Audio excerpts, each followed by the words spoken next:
दोस्तों आज मैं फिर आपके लिए ब्रह्मचर्य की कहानी को लेकर आया हूँ, जिसे सुनने के बाद और मेरी बातों को मनन करने के बाद आप खुद हिलाना भूल जाओगे। इसीलिए आपसे रिक्वेस्ट है कि वीडियो को पूरा देखें और इस चैनल को सब्सक्राइब करें।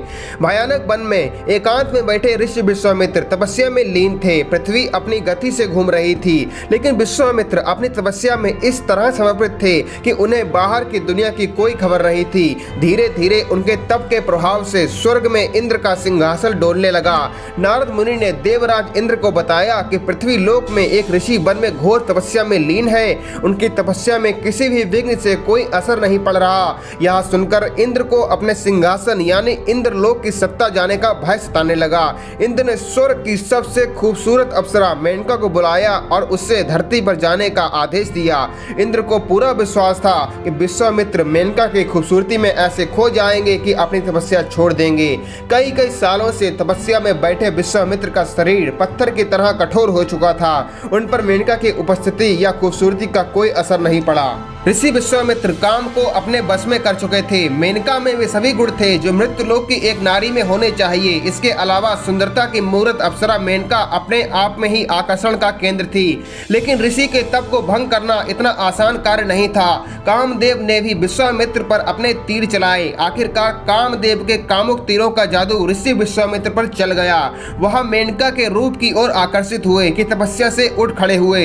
विश्वामित्र के हृदय में मेनका के लिए प्रेम के अंकुर फूटने लगे। अप्सरा मेनका जिस योजना के साथ धरती पर आई थी वह काम तो सफल हो गया था। ऋषि की तपस्या भंग हो चुकी थी। मेनका ने अपने बारे में ऋषि को कुछ नहीं बताया। कुछ समय बाद दोनों ने शादी कर ली। मेनका को यह डर था कि अगर अभी मैं विश्वामित्र को छोड़कर चली गई तो वह दोबारा तपस्या में बैठ सकते हैं। इसीलिए मेनका ने विश्वामित्र के साथ कुछ वर्षों तक रहने का निर्णय किया। कई वर्षों तक एक साथ रहने से विश्वामित्र और मेनका के दिल में एक दूसरे के प्रति प्रेम जागृत हो गया। देखते ही देखते एक दिन विश्वामित्र की संतान को अप्सरा ने जन्म दे दिया, जो कि एक कन्या थी। कन्या को जन्म देने के बाद अपना सच विश्वामित्र को बताकर मेनका स्वर्ग चली गई। विश्वामित्र को जब मेनका की सच्चाई पता चली तो उन्हें बहुत भारी दुख हुआ। विश्वामित्र ने अपनी कन्या कर्ण ऋषि के आश्रम में छोड़ दी और पुनः तपस्या करने चले गए।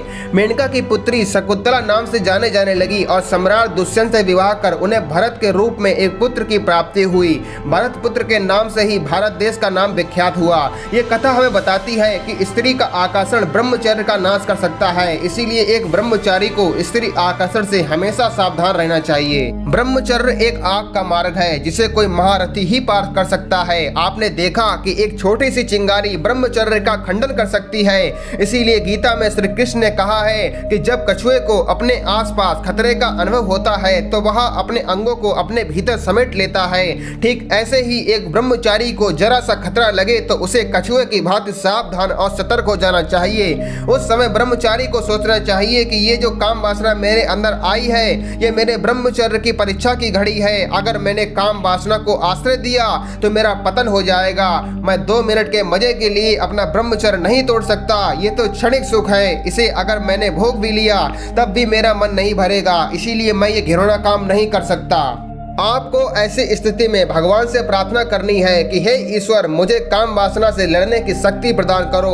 आपकी ये सोच, आपकी ये कल्पना आपका पतन नहीं होने देगी। पहले के ऋषि मुनि कई कई दिनों तक ना कुछ खाते थे ना कुछ पीते थे, केवल वायु के सहारे तपस्या में लीन रहते थे। इतना सामर्थ्य और इतना बल उनको सिर्फ ब्रह्मचर्य पालन से ही प्राप्त होता था। ये है ब्रह्मचर्य की शक्ति। जब तक तुम जीवित हो ये शरीर एक पल के लिए भी तुम्हारा साथ नहीं छोड़ेगा। तो पल भर के सुख के लिए वीर को निकाल के अपनी काया का अपने हाथों से सत्यानाश मत करो। गोरी चमड़ी जिसे मेकअप करके चमकाया जाता है, इस झूठी चमक के पीछे हम बावले हो जाते हैं। वास्तव में इस त्वचा के पीछे है कंकाल, जिसमें गंध और सड़ान के अलावा कुछ नहीं है। जो वीर बचा रहा है वह स्वयं से प्रेम करता है। जो खुद से प्यार करता है उसी को ये दुनिया चाहती है, सम्मान देती है, वरना कुछ नहीं। किसी भी क्षेत्र में सफल होने के लिए ब्रह्मचर्य पालन परम आवश्यक है। ये ही मूल आधार है, ये ही मजबूत नींव नींव की बुनियाद है। आज सभी लोग स्मार्टफोन इस्तेमाल करते हैं। इन फोन्स में बैटरी की क्या अहमियत है ये सब जानते हैं। इसी प्रकार शरीर में व्याप्त वीर हमें चार्ज रखता है। वीर के कम हो जाने पे हम मुर्दा के समान हो जाते हैं। इंसान काम वासना के वशीभूत होकर वीर निकालने की क्रिया में ऐसा पड़ता है मानो उसे जीवन का सुख मिलेगा, परंतु इस कुक्रिया के बाद मुर्दा हो जाता है। होगा ही, क्योंकि जीवन का सुख तो मिला नहीं, बस क्षण भर सुख का आभास हुआ और उसकी 30 से 40 दिनों की मेहनत व्यर्थ चली गई। जो भी महान शख्सियत हुई उनमें एक बात समान थी, वो है उत्साह। सफल आज नहीं तो कल हो ही जाऊंगा, परंतु यदि उत्साह ही समाप्त हो जाए तो जीवन खत्म हो जाता है। वीर बचाने से ही ये उत्साह रहता है। काम वासना की राह बहुत चिकनी होती है। जो एक बार इस रास्ते पर चल देता है वो लुढ़कता ही चला जाता है, संभल नहीं पाता। चक्रव्यूह को भेदना अभिमन्यु के लिए फिर भी आसान था, परंतु काम वासना के जाल में जो एक बार फंस जाता है वो फिर फंसता ही चला जाता है। इसीलिए इसे शीघ्र त्यागने का प्रयास करते रहें। दोस्तों, आज जो अश्लीलता इंटरनेट पे परोसी जाती है उसमें मात्र अभिनय द्वारा माहौल को अत्यधिक सुखदायी और आकर्षक बनाते हैं ताकि हम स्वयं को रोक न सकें। पैसे ही उन्हें इस बात के मिलते हैं, दरअसल हकीकत में ऐसा कुछ नहीं होता। एक अभिनेत्री ने कहा था कि स्त्री पुरुष को वास्तव में वैसा सुख कभी नहीं दे सकती। इसीलिए इस बात को समझें, अश्लीलता से दूर रहें। विचारों का क्या है, वे तो आते जाते रहते हैं, इसीलिए एक कामुक विचार आते ही उसके बहाव में न बह जाएं। थोड़ा ठहर के चिंतन अवश्य कर लें, इसी में समझदारी है। महाभारत में चाहे कैसी भी परिस्थिति हो, भगवान कृष्ण के मुख पे सदैव सुंदर मुस्कान रही। इससे प्रभु हमें ये समझाते हैं कि जो उनकी तरह वीरवान होगा उसे जीवन हर रूप में भीतर से आनंद देगा।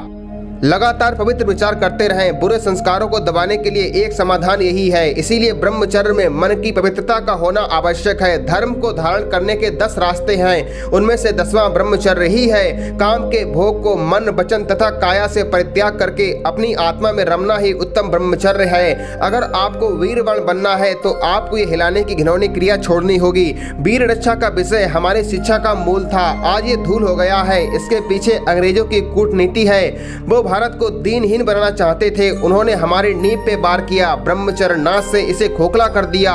वीर रक्षा से ही व्यक्ति का पूर्ण शारीरिक और मानसिक विकास होता है, जिससे उसका भविष्य भी उज्जवल होता है। परंतु आजकल के नवयुवक अपने सार तत्व का नाश करते हैं, दिन में 2 से 3 बार हिलाते हैं। इससे उनके शरीर का पूर्ण विकास नहीं हो पाता। पहले के जो इंसान थे वो 100 साल से भी ऊपर जीवित रहा करते थे। उनकी डाइट भी तगड़ी होती थी, घंटों घंटों परिश्रम के बाद भी थकते नहीं थे, ज्यादा से ज्यादा हैवी वेट उठा लेते थे। पर आजकल के युवाओं से 50 किलो भी सही से नहीं उठता। थोड़े से परिश्रम में वो हांफने लगते हैं। 100 साल की उम्र से पहले ही उनकी जीवन यात्रा समाप्त हो जाती है, केवल वीरनाश करने से। वीरनाश करने से व्यक्ति अकाल मृत्यु को प्राप्त होता है। दोस्तों, आपको पता है महाराणा प्रताप 208 किलो का वजन उठाकर पूरे दिन युद्ध में लड़ते थे।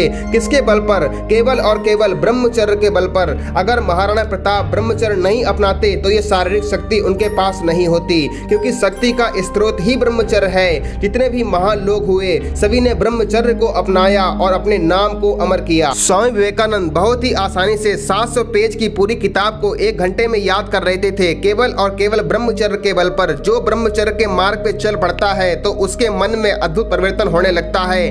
पापात्मा भी पुण्यात्मा बन जाता है, व्यभिचारी भी ब्रह्मचारी बन जाता है और दुर्बल भी सिंह तथा दुरात्मा भी साधु महात्मा बन जाता है। हमारा सुख, आरोग्य, तेज, विद्या, बल, सामर्थ्य और धर्म संपूर्ण ब्रह्मचर्य के ऊपर ही निर्भर है। ब्रह्मचर्य ही हमारे आरोग्य मंदिर का एकमात्र आधार स्तंभ है। आधार स्तंभ के टूटने से जैसे संपूर्ण भवन ढह जाता है, वैसे ही वीरनाश होने से संपूर्ण शरीर का भी नाश अति शीघ्र हो जाता है। दोस्तों, ब्रह्मचर्य के विषय में अधिक जानकारी के लिए आप मुझसे फेसबुक, टेलीग्राम और इंस्टाग्राम पर जुड़ सकते हैं। लिंक वीडियो के डिस्क्रिप्शन में मौजूद है। और अपने इस चैनल को जरूर सब्सक्राइब करें। मन में कोई सवाल हो तो कमेंट करें। ओम नमः शिवाय, जय श्री राम। और इस वीडियो को लाइक करना ना भूलें।